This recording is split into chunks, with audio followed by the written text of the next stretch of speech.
Hello everyone, welcome back to my channel. இன்னைக்கு நம்ம சேனல்ல ஒரு சிக்கன் சால்னா ரெசிபி தாங்க பார்க்க போறோம். இது வந்து செட்டிநாட் ஸ்டைல்ல இருக்கிற ஒரு சால்னா ரெசிபி. நாம கடையில வாங்குற அதே டேஸ்ட் பட் ரொம்ப ஹெல்தியான முறையில நம்ம இன்னைக்கு செய்ய போறோம். இதுல நான் ஃபர்ஸ்ட் வந்துட்டு இதை வந்து பிளெயின் சால்னாவா எப்படி வைக்கிறது அப்படிங்கிற மாதிரி நான் ஃபர்ஸ்ட் ரெசிபி சொல்றேன். அதுக்கப்புறம் அதுல நீங்க சிக்கன் ஆட் பண்ணீங்கன்னா சிக்கன் சால்னா. இந்த சால்னா பாத்தீங்கன்னா பரோட்டா, சப்பாத்தி, இட்லி, தோசை எதுக்குனாலும் நம்ம வந்து வச்சு சாப்பிடலாங்க. செம்ம டேஸ்டியா இருக்கும். பட் ரொம்ப ரொம்ப சிம்பிளான ரெசிபி. வறுத்து அரைக்கிறது அந்த மாதிரி எந்த விஷயமும் இல்லைங்க. ஜஸ்ட் வந்துட்டு ரொம்ப சிம்பிளா ஒரு 15 மினிட்ஸ்க்குள்ளலாம் நம்ம செஞ்சு முடிச்சிடலாம் இதை எப்படி பண்ணலாம் அப்படின்ட்டு குயிக்கா பார்த்துலாம் வாங்க. இதுக்கு தேவையான பொருட்கள் ஃபர்ஸ்ட் வந்து பெப்பர் வந்து 1/2 டீஸ்பூன் எடுத்திருக்கேன். சோம்பு 1 டீஸ்பூன் எடுத்திருக்கேன்.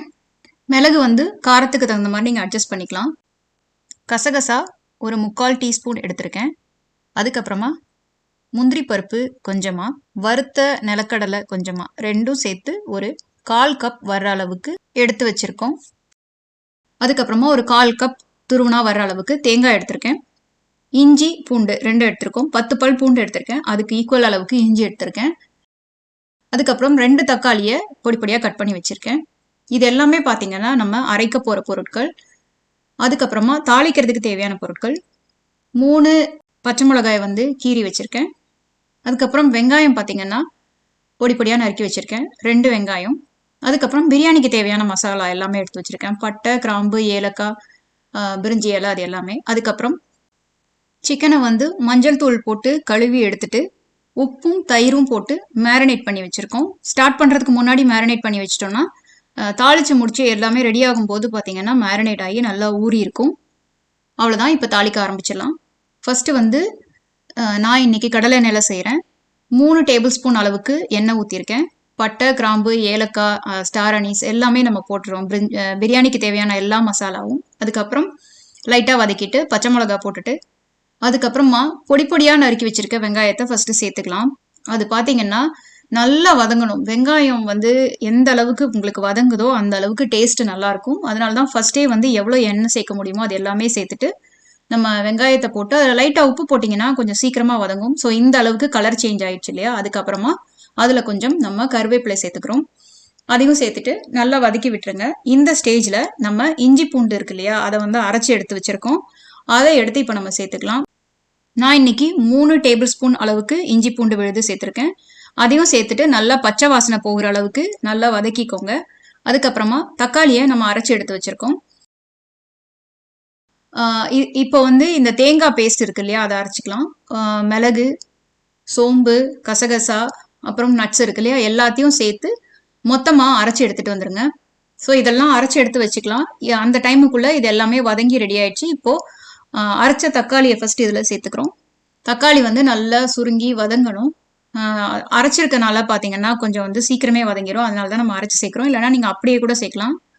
அதுக்கப்புறமா கொஞ்சமாக கொத்தமல்லி, புதினா ரெண்டுமே சேர்த்துக்கலாம். கொத்தமல்லி, புதினா வந்து ஒரு 1/4 கப் அளவுக்கு சேர்த்தா போதும். சேர்த்துட்டு அதையும் நல்லா வதக்கி விடுங்க.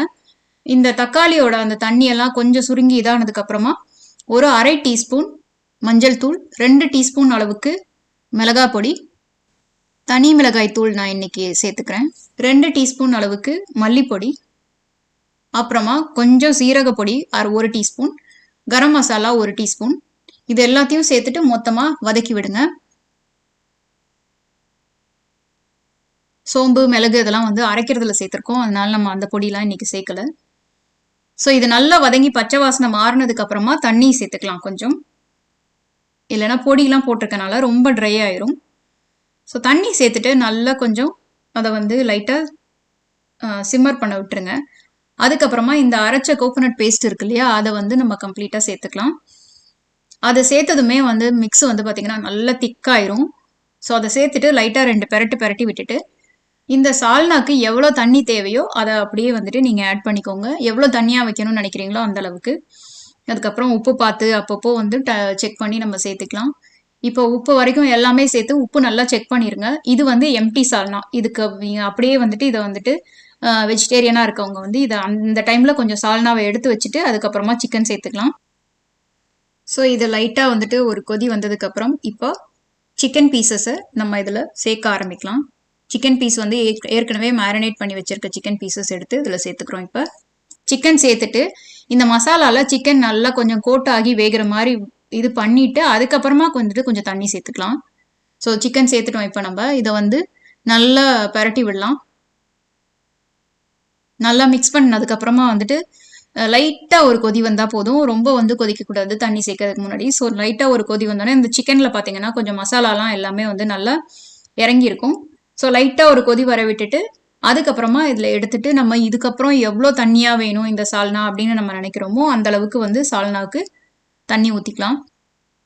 ஸோ நான் இன்னைக்கு முதலையே 1 கப் தண்ணி ஊற்றிருக்கேன். அதுக்கப்புறம் இப்போ வந்துட்டு ஒரு 3 கப் அளவுக்கு நான் தண்ணி ஊற்றிருக்கேன்.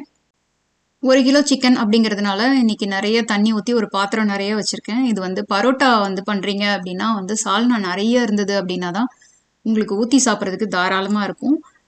பாருங்க செம சூப்பராக எண்ணெய் மேலே மிதக்கிற மாதிரி சால்னா ரெடி ஆயிடுச்சு. அண்ட் இந்த பரோட்டா சால்னா வந்து வீட்டில் நாங்கள் செஞ்சு பழகினதுக்கப்புறம் இங்கே எந்த கடையில் போனாலும் நம்ம ஊர் டேஸ்ட்டு கிடைக்கவே இல்லைங்க. அதனால தான் நாங்கள் இதை வீட்டிலேயே செய்ய ஆரம்பித்தோம். அதுக்கப்புறம் பார்த்தீங்கன்னா இப்போ நாங்கள் கடையில் வாங்குறதே கிடையாது.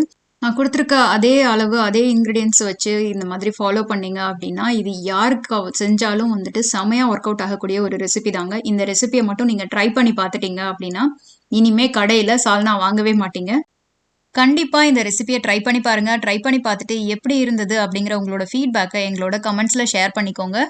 அது மட்டும் இல்லைங்க, இந்த சால்னா வந்து நைட்டு வந்து தோசைக்கு வச்சு சாப்பிட்றதுக்கு அவ்வளோ டேஸ்டா இருக்கும்.